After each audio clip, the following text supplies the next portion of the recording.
So, food, fears, and growth.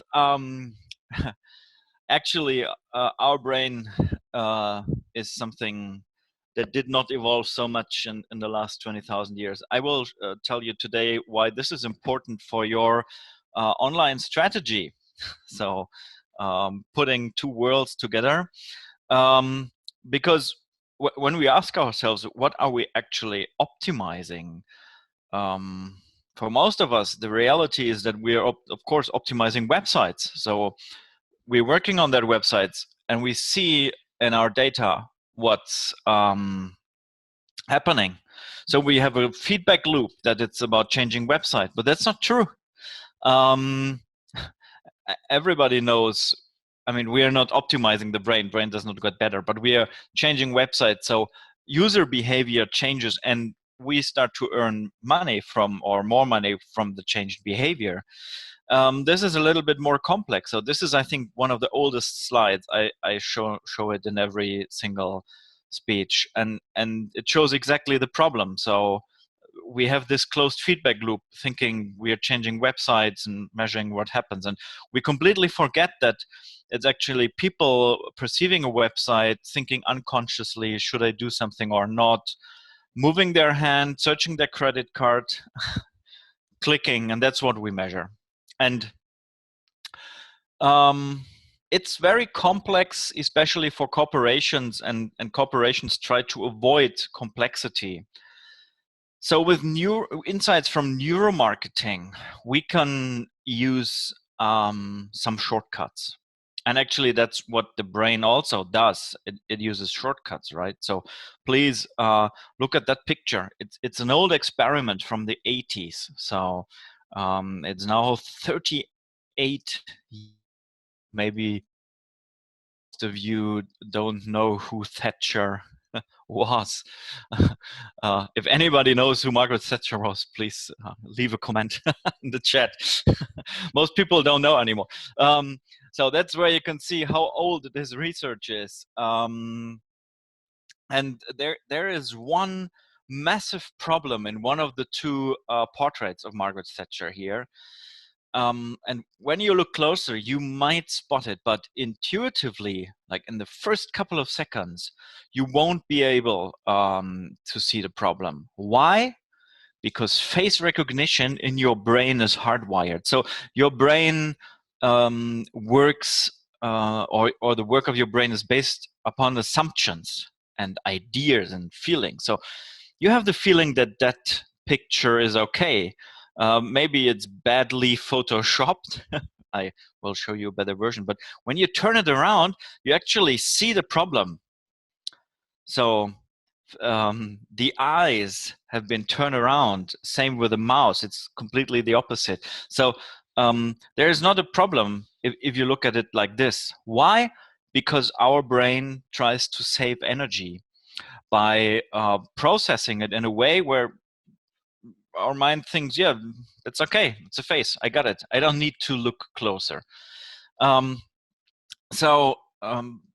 Mainly this is why neuromarketing is interesting. And neuromarketing is something different compared to social psychology and persuasion. So neuromarketers, they work a lot with imaging machines, and they try to get like a picture of the brain and to really understand how it is working.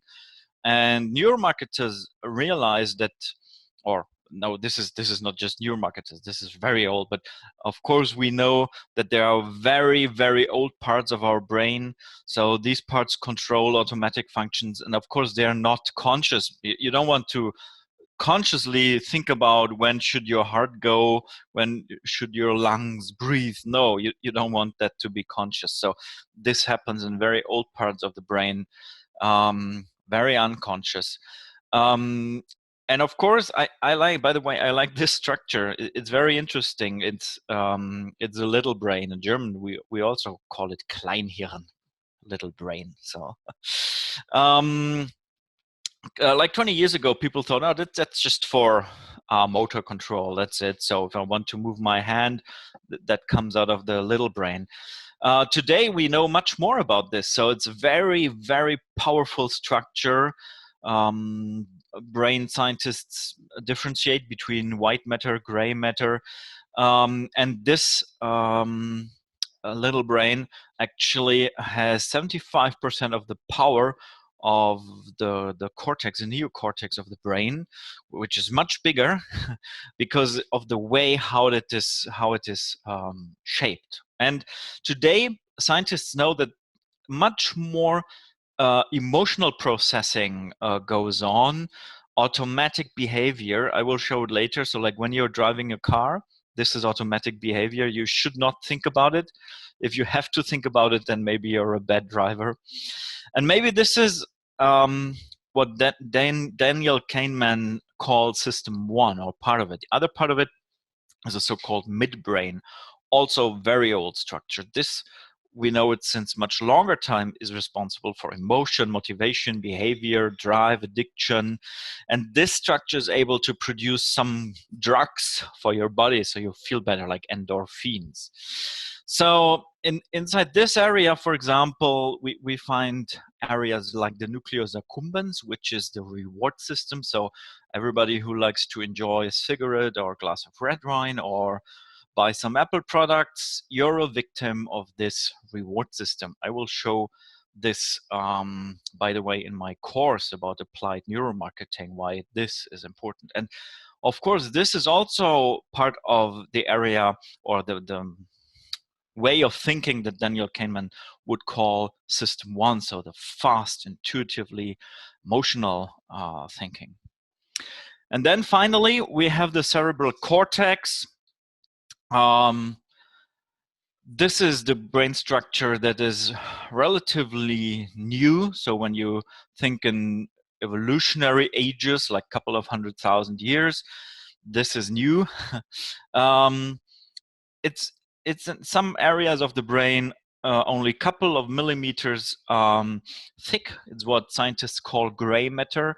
And although there are also parts of like visual processing, so on, and automatic things, most of all cognitive processes, memorizing things or getting things back from memory, reading, understanding, calculating, like doing the math, this all is based on this new brain. And of course, this makes the difference. This new brain is the reason why we are able to fly into space and build electric vehicles and invented computers and all that stuff. It's not possible with emotional parts of the brain. But in our daily routines, of course, I compare it to driving a car. We rely most of the time on System 1. So that's why we could call it the autopilot. So if you're driving down this road, it's so easy to drive and you have enough of space and it's not challenging at all. So you could enjoy the sunset here, the beautiful sky, the mountains, because you're not cognitively challenged. You will be able to even enjoy these emotions, right? Compared to, imagine you're in a foreign country, you're used to have a left-hand car. Now it's on the other side. Now it's left-hand driving, so left side driving versus right side driving. Imagine it's the other way around, no matter where you are. You can't read the signs. It's in the night. Maybe it's raining. I didn't find a picture, but this is getting from Bangkok airport to the city.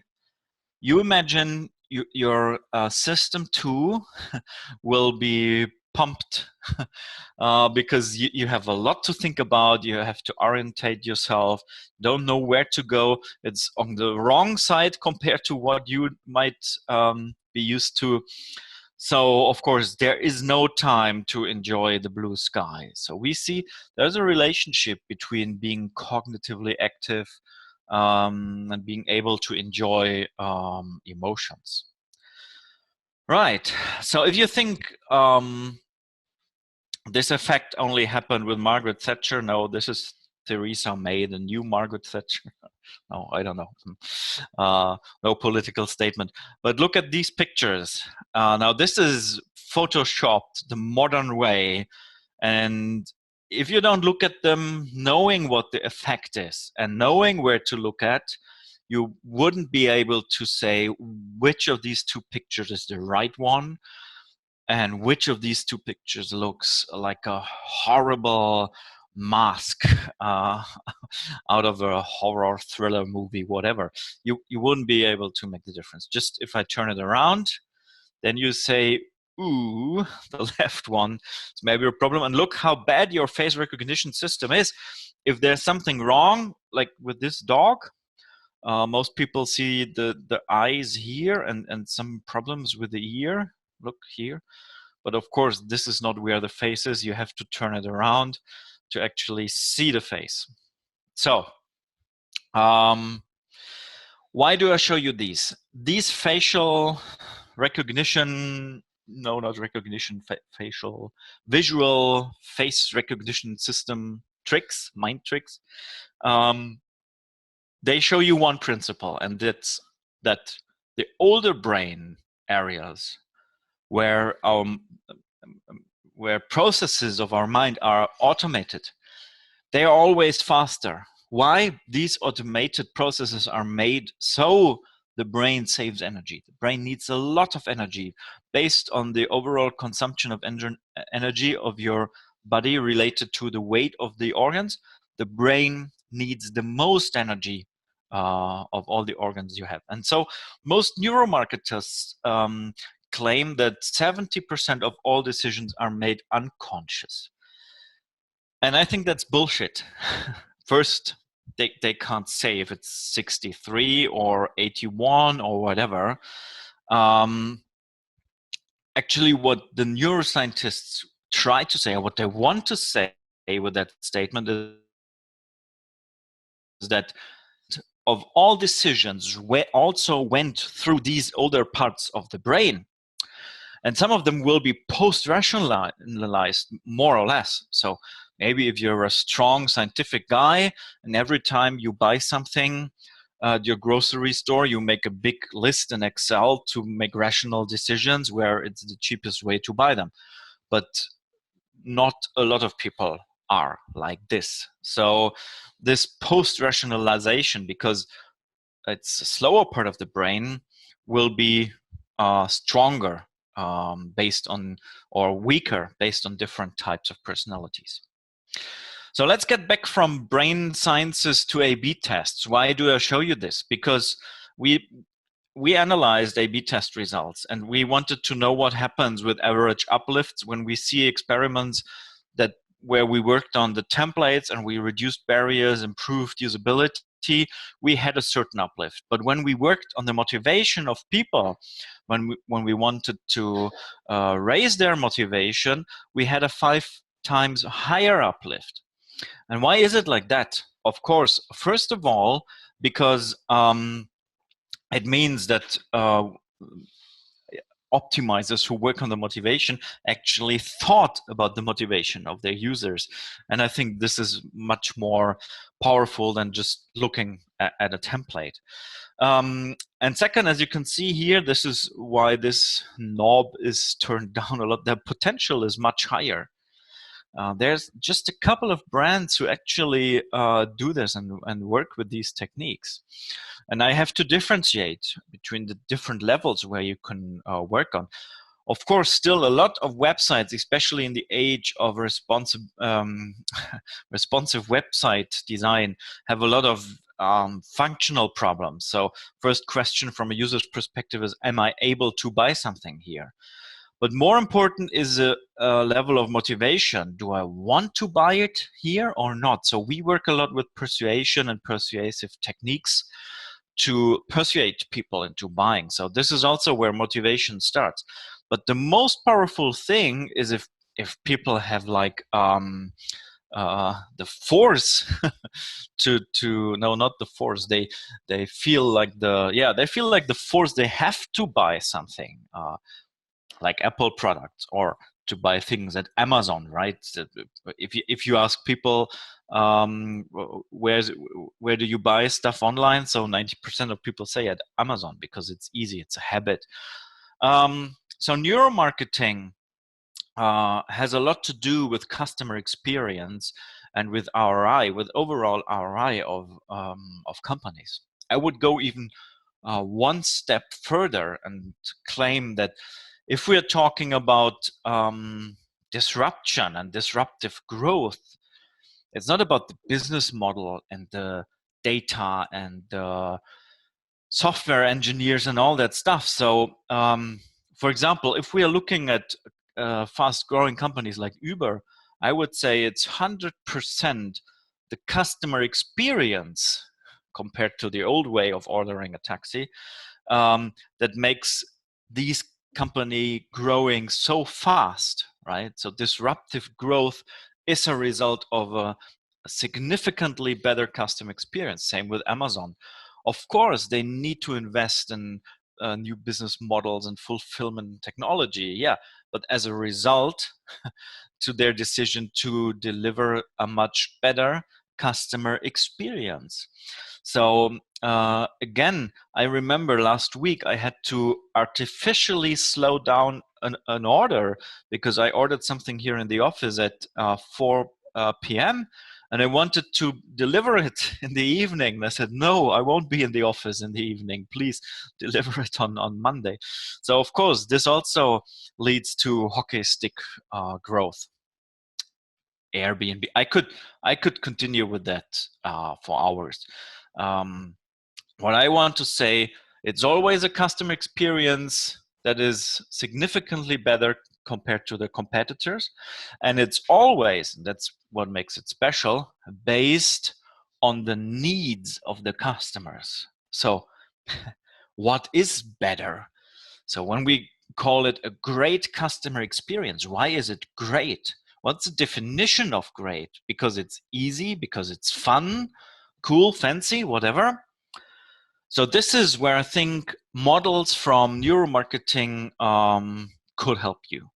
So of course, we all know there are a lot of companies that do the same stuff on and on and on, that they won't move further.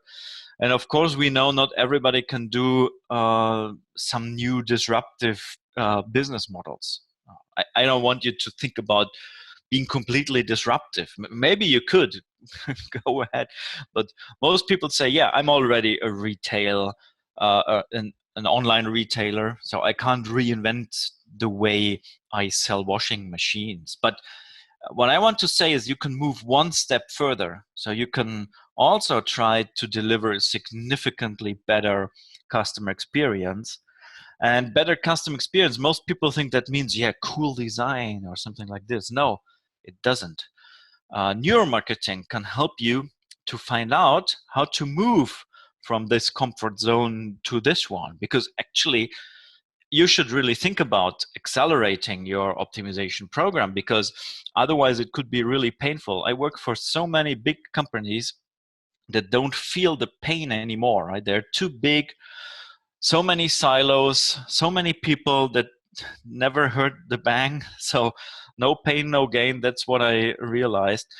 Try to improve as long as you don't feel pain, right? Go the next step here. And what helps you? I call it the principle of emotional resonance. So we work with a system here that I will teach you in my upcoming course about applied neuromarketing at CXL Institute. It's called the Limbic Map. And you see, this is like compared to the RGB model with 3 colors and all the mixes between these 3 basic colors. It actually says that human behavior is based on 3 core principles. And these 3 core principles are called dominance, balance, and stimulants. Balance down here is a so-called basic instruction, means let's keep everything as it is, right? Don't change things. It's safer not to change things. That's why you find values here like tradition, nostalgia, and so on. But you're getting close to friendship, tolerance, and so on. Maybe you love wellness and you're dreaming and relaxing, whatever. And then you reach another basic instruction or core instruction that is also like from the evolutionary point of view makes a lot of sense, because these people here with the balance instruction that prefer I mean their preferences based on different context, but like these people here that like balance and want everything as it is, they say we always ate the blue berries, don't eat any red berries. And these guys here that have a preference for stimulant decisions, they say, wow, cool, red berries, we never tried red berries, let's try red berries. And from an evolutionary point of view, it's important. So species get a broader selection. They're able to they're more flexible. They're not just eating blueberries, they're also eating red berries, green berries.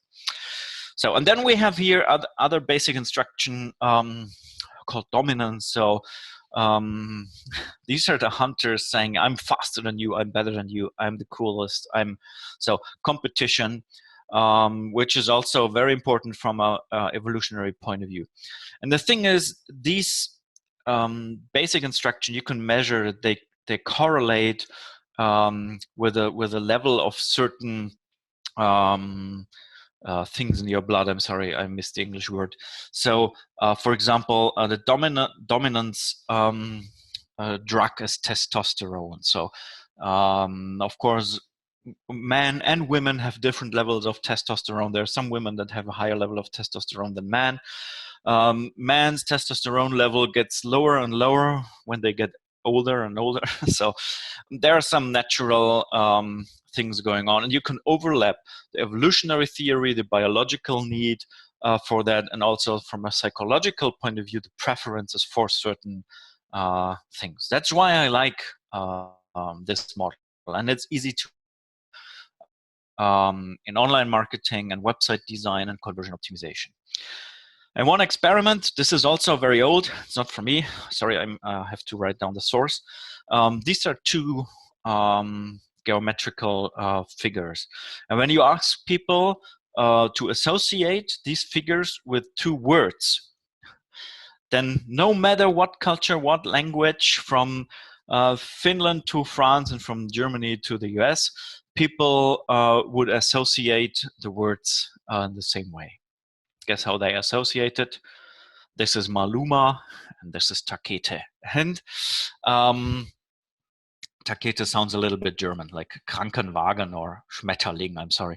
But you can also use the Limbic Map to show where you would associate these words based on the map, right? So, and of course, this is based on an experiment of my dear friend Karl Kratz, German online marketer. Of course, this works also with icons. So if you ask people, what icon would you choose?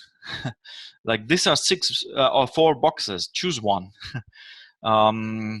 There's a high chance that people would choose this one. You can make that experiment. And it's mostly based on the icons here, because this is like going down, this is not very positive, this is spinning in circles, not that positive, this looks angry, also not positive, this is the only icon that's maybe a little bit positive. And people are influenced like this. Think of the Amazon logo and how much it also influences people. You can measure the perception of websites using the Limbic Map. I will teach that in my course. How can you measure how your website is perceived? And you can, of course, work with implicit codes when you're selling stuff. I always tell the story of a clever car salesman selling this car, a lot of value propositions. But when client A comes into the showroom, we call it a performer, also based on the Limbic Map, the salesman will sell the car with other value propositions. And these are all dominant value propositions, right? Again, you can use the Limbic Map to allocate these value propositions on the Limbic Map. This is all about dominance. So if another type of client would enter the store, again, the salesman will instinctively know, ooh, this is somebody we would call a harmonizer based on Limbic Map. Green, much more core instruction or basic instruction of balance here. So these value propositions would not work. He would use other value propositions that better fit to this type of person. So this is why every decision that people do, they are based on preferences about certain values. And everybody has these preferences. And with the knowledge of these preferences, you can create the feeling that I call emotional resonance, which is that is made for me, or that makes me a better person. That's why I need this. I buy this car so my neighbor knows I'm a successful guy, whatever. These are the so-called implicit value propositions of products and advertisement. Look at the advertisement from BMW. It's full of implicit codes of performance and dominance. And this is why people leave a lot of money at the BMW dealer. So if you want to bring it on the strategic level and you ask yourself, what's my strategy? I would highly recommend to listen to Jeff Bezos and his advice. Ask yourself what's not going to change over the next 10 years. It's hard work to create a strategy, implement a strategy. And my advice is look at the human brain. It's 20,000 years at least where it didn't change. So this is a good way of starting. Thanks for listening to me. I know it's a Friday morning for some of you, but for some of you it's also a Friday afternoon, so you deserved your Friday afternoon beer or whatever when you're in Europe. So that's it from me. My recommendation is if you want to learn about that stuff, if you want to learn how to apply neuromarketing, go and visit or take my live course about applied neuromarketing. It starts on Monday. And I'm always happy to have real students in the course because I usually try to get some interaction, look at websites, make some little experiments. And yeah, I would be more than happy if you join. Cool. So that's it from my slides. I don't know if there are any questions. One last chance, a couple of seconds if you have questions. Where do I learn about your program? Go to CXL Institute and sign up for the course. That was a question here. Sorry, I don't have the link. Maybe the ConversionXL guys, when they send out the slides or the recording to the webinar, they will include it. Yeah, konversionsKRAFT.com. Click on Institute, and there you can subscribe or inscribe, I don't know, for the course. Any other question? Yeah, CXL Institute. Yeah, that's a German German way. KonversionsKRAFT. Good. So thanks to everybody.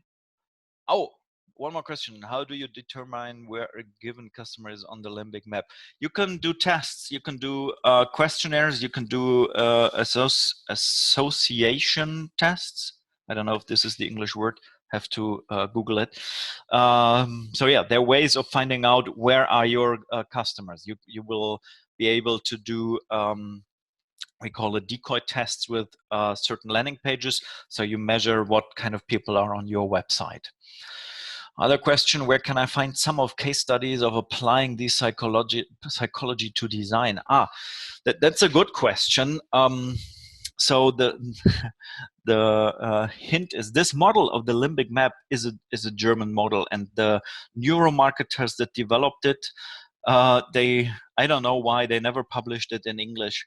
So this is secret knowledge from Germany. There are not so many case studies about it online, but I will try to find some case studies and integrate it in the course. Good. So no, one more question. Where is your office located? I'm in Germany. Actually, it's 6:30 p.m. now in Germany, so I deserve my German beer. Cool. Thank you, guys. Have a great time. It was great fun having this webinar with you. And yeah, have a great weekend, everybody. Bye-bye.